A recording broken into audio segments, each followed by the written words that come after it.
Assalamualaikum warahmatullahi wabarakatuh. Halo anak-anakku kelas 8. Ini adalah materi terakhir kalian sebelum kalian memasuki ujian tengah semester. Materinya adalah mengenai teks eksposisi.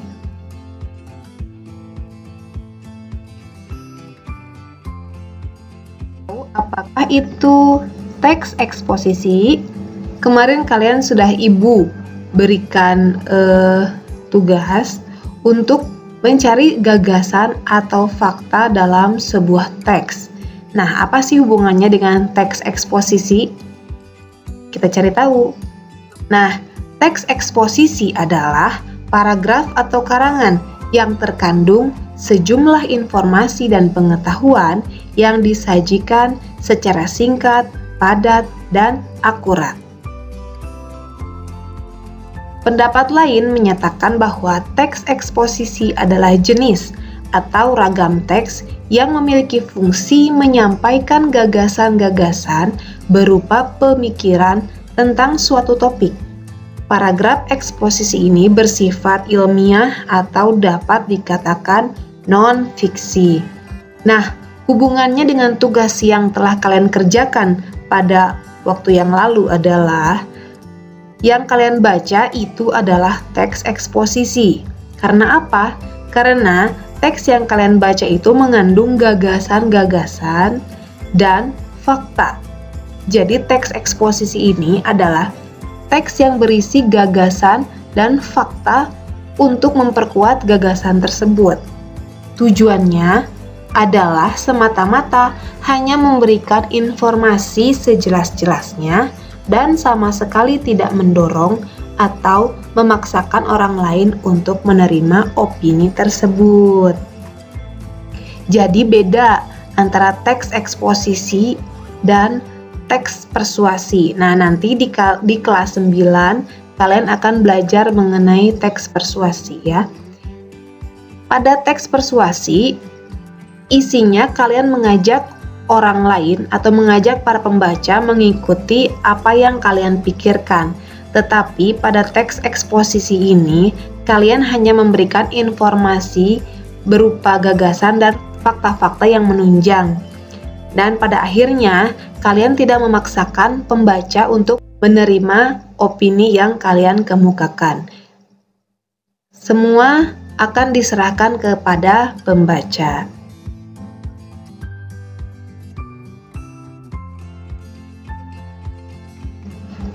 Nah, bagian-bagian teks eksposisi dibentuk oleh dua unsur utama, yaitu pertama adalah gagasan dan yang kedua adalah fakta. Gagasan disebut juga ide ataupun pendapat.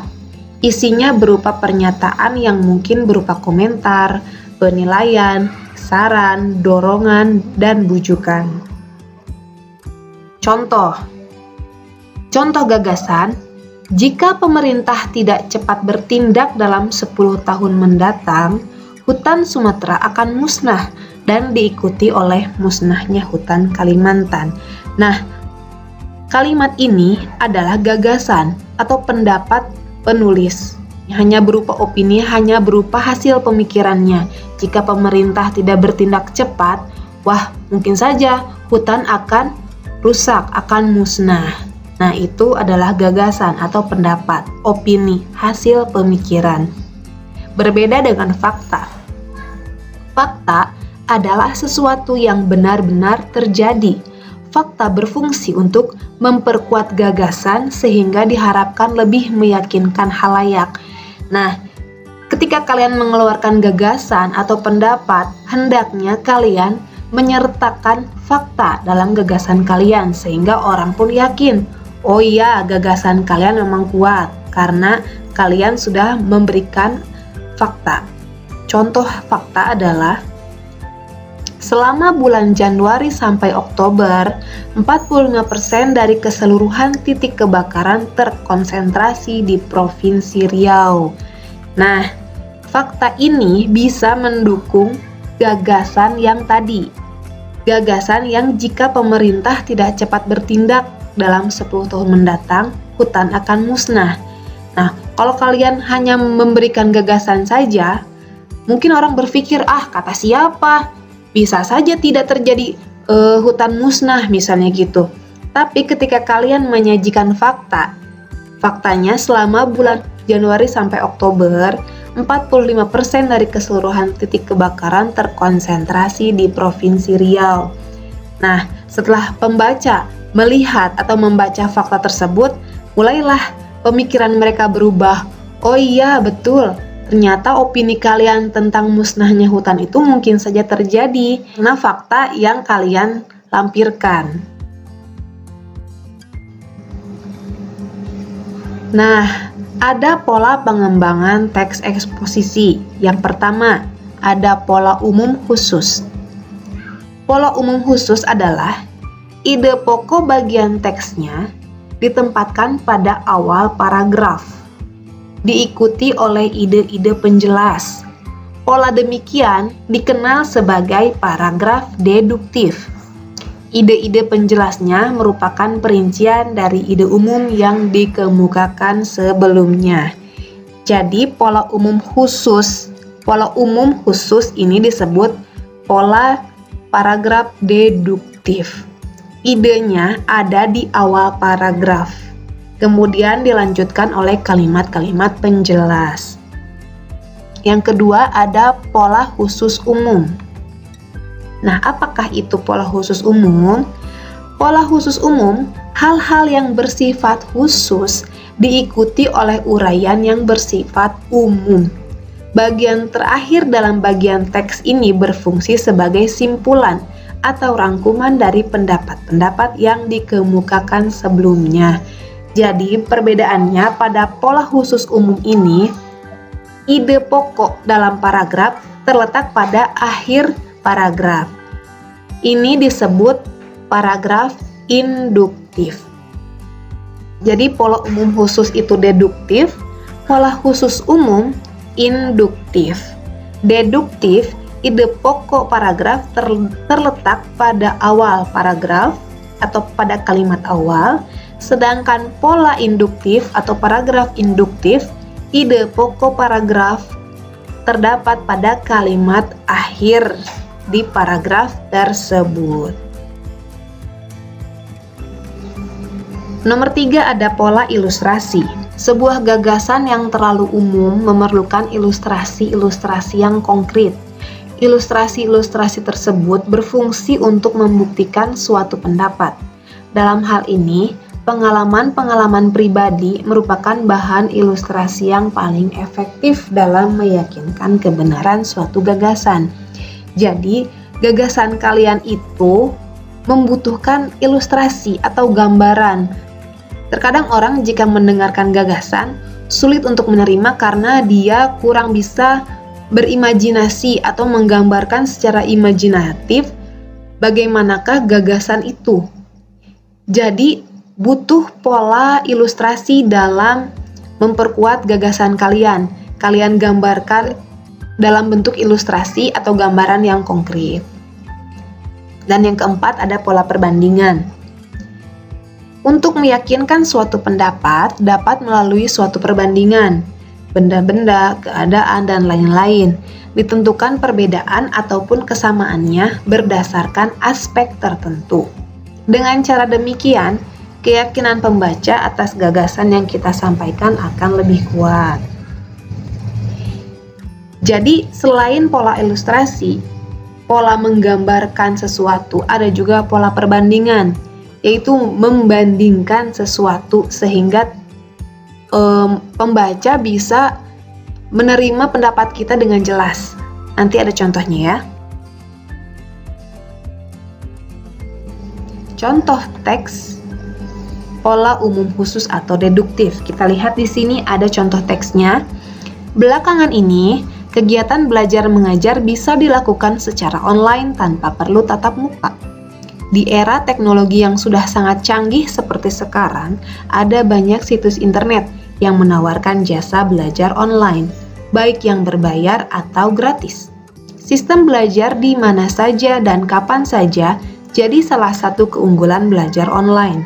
Kamu pun bisa memilih mata pelajaran apa saja sesuai yang hendak dipelajari saat itu, mulai dari fisika sampai bahasa Indonesia.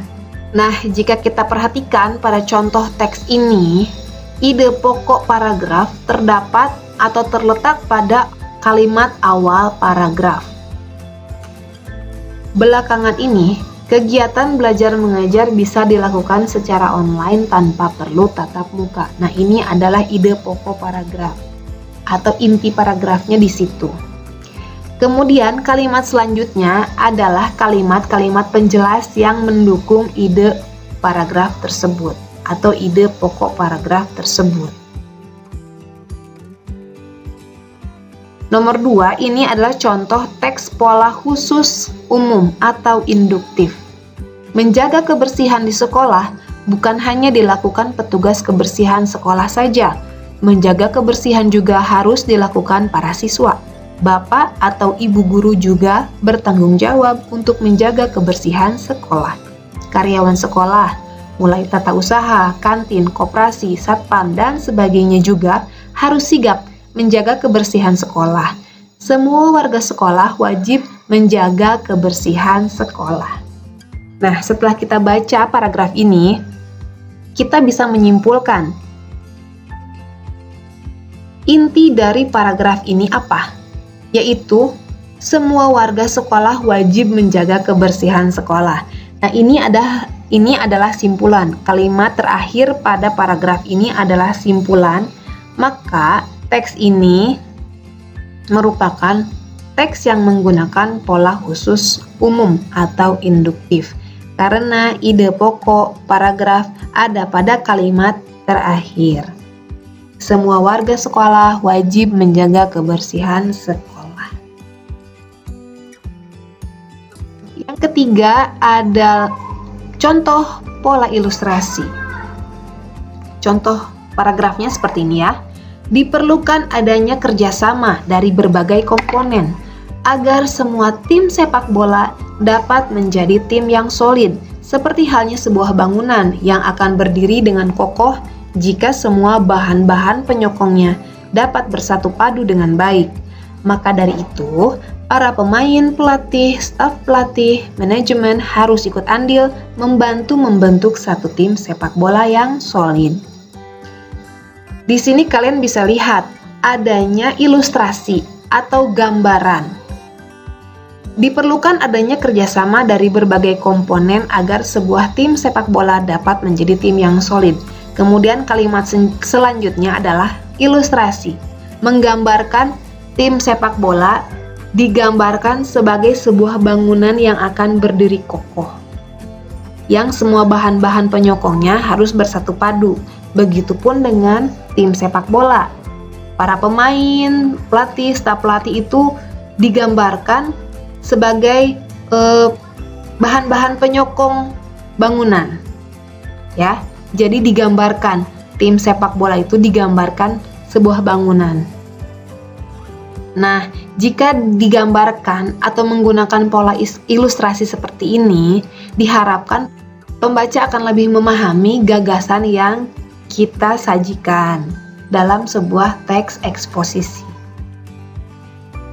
Kemudian contoh teks keempat yaitu contoh teks pola perbandingan.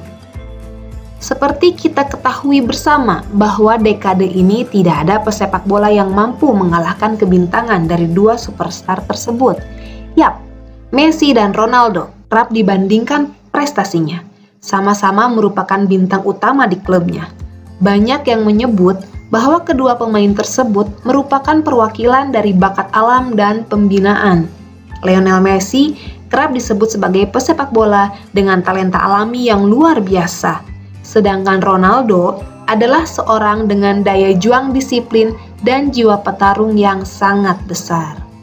Dalam contoh teks yang menggunakan pola perbandingan ini kita bisa lihat, ya di sini penulis mencoba membandingkan antara Messi dan Ronaldo.